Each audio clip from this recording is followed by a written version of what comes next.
Oh, do I have a story for you guys. Fantasy football in its most frustrating form. But first, look what my wife got me. She got me a Stephon Diggs. Look at that thing. Signed car ticket, but look at that thing. I have a Diggs jersey right there. So I need to find where to put it. Maybe right there, and maybe right there. I have a lot of stuff, and I have all those cards, so it's not going to go on that wall. I have a lot of stuff in my man cave, but we're going to go through week 16. I just need to vent and throw some of my frustration of what happened in fantasy football. So I have two, in my longest standing leagues, I have two leagues that are higher paid leagues, and that are my most, I guess, they're friends, they're family. It's like, it is so important to win in those leagues. I have the best team in one of the leagues, and I have probably the best team in the other league as well. I ran into a team that was pretty battered. They had players like Rex Burkhead on their flex at the last minute. They had players like Amon-Ra St. Brown and T. Higgins, and you can already see where the story is going.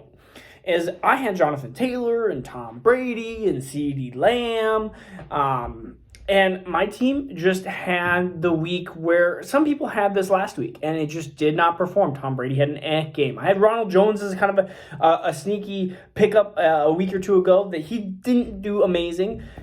And against Rex Burkhead, who had 34 points in standard football, had almost 27 this last week.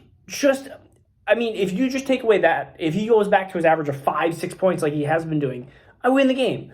CeeDee Lamb, T. Higgins just had an amazing game. Like, again, a blow-up game. It happens to the best of us. But not only that, in my longest running Dynasty league, I have what I consider the best team that has just gotten banged up. The last couple weeks, I had Eckler and Swift. They've been out.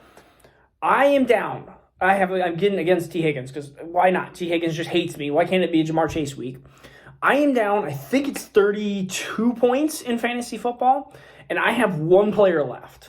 This is after already the Bucs defense. I don't know why we play with defenses still, but Bucs defense, they stopped Carolina, which actually prevented my opponent from losing 7 points, or 3 or 5 or whatever points. It was a lot of points. And I also had Kansas City's defense against Deontay Johnson was against my opponent. And they basically just let him be. 33 points they were down by. And yet Deontay is still on the field. That is if that's of anything a frustration, that was one of my biggest frustrations.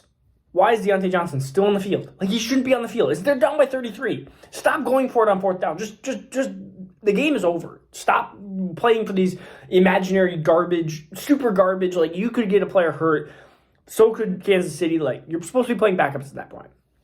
Needless to say, it was a 14-point swing. I went from, 19 points I needed by Dak to, 33. And I was like, I probably lost until Dak had an amazing first half, which put me within, I believe it was a point and a half. I needed 30 yards passing the second half. 30 yards passing the second half. I had already congratulations by my opponent to going to the championship. I also had congratulations by a couple other friends that were a part of the league, and I told them all the same response.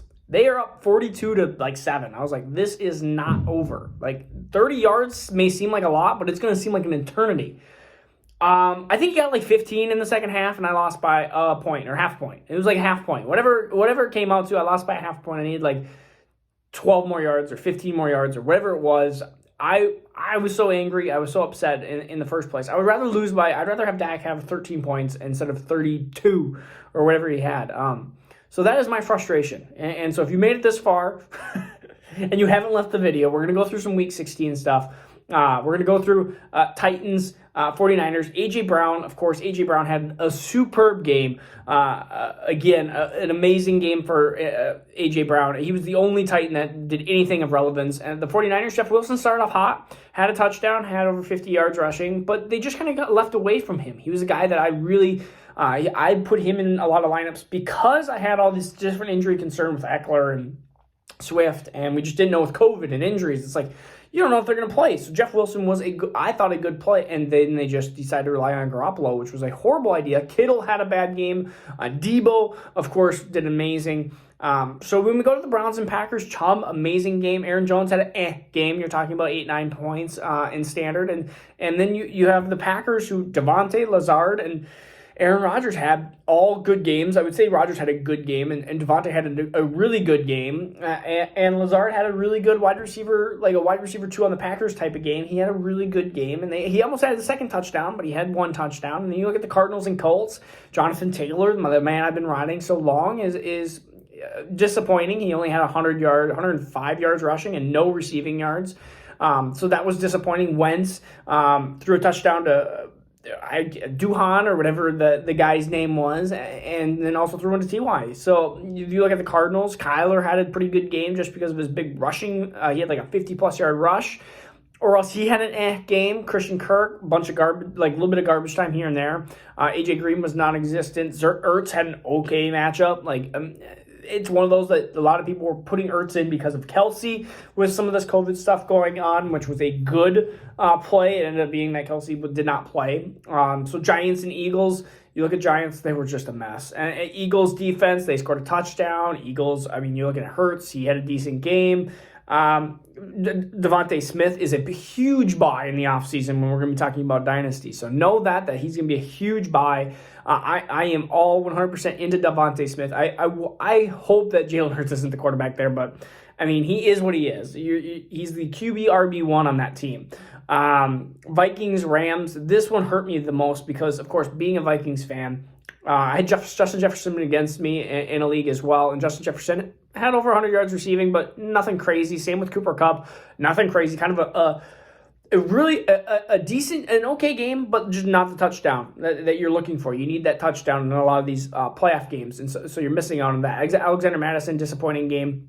Kirk just not great. Matthew Stafford had a bad game for the majority of it. Odell Beckham got a nice little touchdown there against the Vikings secondary, and you were kind of hoping that with the Vikings secondary being so poor that you were hoping that he would be Odell would also be contributing along with Cooper Kupp. And then Sony Michel, he looks like he's going to be the RB1 there for the rest of the year. I don't believe Cam Akers is coming back next week or anything crazy. And Henderson has a knee sprain, so it looks like Sony Michel is going to be an easy start for next week as well. Bills, Patriots, Damian Harris, touchdown machine apparently. He looked good. Singletary had a touchdown. He's been silently actually pretty decent and a startable running back in most formats, which is scary to think about. Josh Allen, Diggs, I mean, what else can I say? Like they're still really good. Bucks, Panthers, Tom Brady has not looked the same with the weapons decreasing, but he plays the Jets next week. So there's that. And so he might put up about $1 million on the Jets. And so him, Antonio Brown, Ronald Jones, all startable assets, and Gronk as well. And Panthers, they're just a crap show. DJ Moore, I'm now benching. I benched him this last week.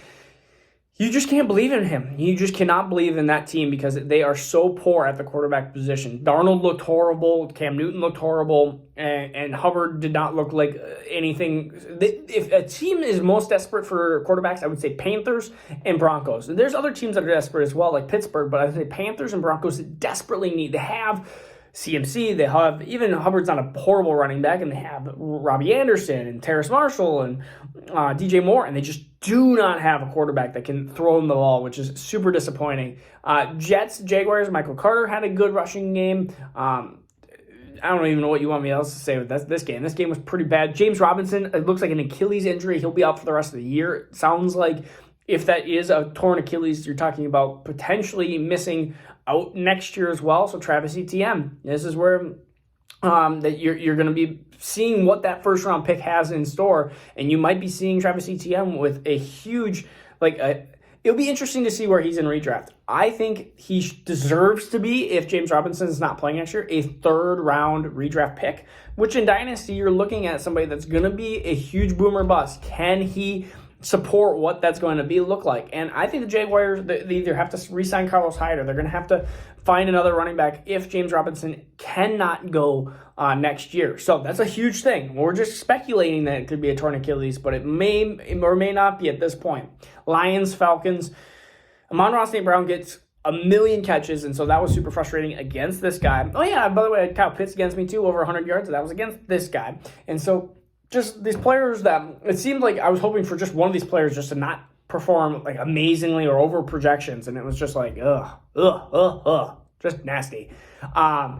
There's already rumors that Matt Ryan would be good for Pittsburgh, and so would Derek Carr for Pittsburgh. So just know those things. Texans, Chargers, I hate you, Burkhead. You suck. I don't like you. Chargers rush defense is horrible.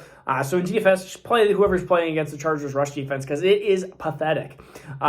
Justin Jackson had a really great game. Herbert ended up actually having a decent game as well. That's all I'm going to say on that game. Bengals, Ravens, oh my goodness. Joe Burrow had over 500 yards passing. Could have had another touchdown, but it got reviewed and overturned. T. Higgins, just amazing. He had such a great game. And then Jamar Chase and Boyd also had good games. Just like you played anybody against Baltimore. Baltimore's pass defense is horrible. Again, against DFS, just like against Baltimore's pass defense, they have been not good. And Bengals have had 900 plus passing yards in both games combined. That is ridiculous. And then Ravens, Mark Andrews still amazing without Lamar. He seems to do better without Lamar. So kind of maybe hope that Lamar doesn't come back for the Raven. But I mean, I don't know what the chances of that are. Maybe like 5%. Lamar just needs to take this lesson and go, okay, Mark Andrews is really good. I might need to throw a hit to him more. Bears, Seahawks, a weird game there. Montgomery scored a touchdown. Penny had a good game. DK with a big touchdown catch there. Gerald Everett had a touchdown catch and a decent game, and that was a player that I was actually liked streaming in this Bears matchup. Bears, I mean, you're talking about Mooney's kind of this kind of boomer bust guy, and then you're really talking about David Montgomery still being a solid running back. Steelers, Chiefs, this is the annoying one, 36-3, and of course they score with that stupid Deontay touchdown. I am not bitter at all. Yeah, I'm bitter. It's ridiculous. I don't understand, like, especially when Dallas takes out their starters way early, and that's fine. I agree with that decision.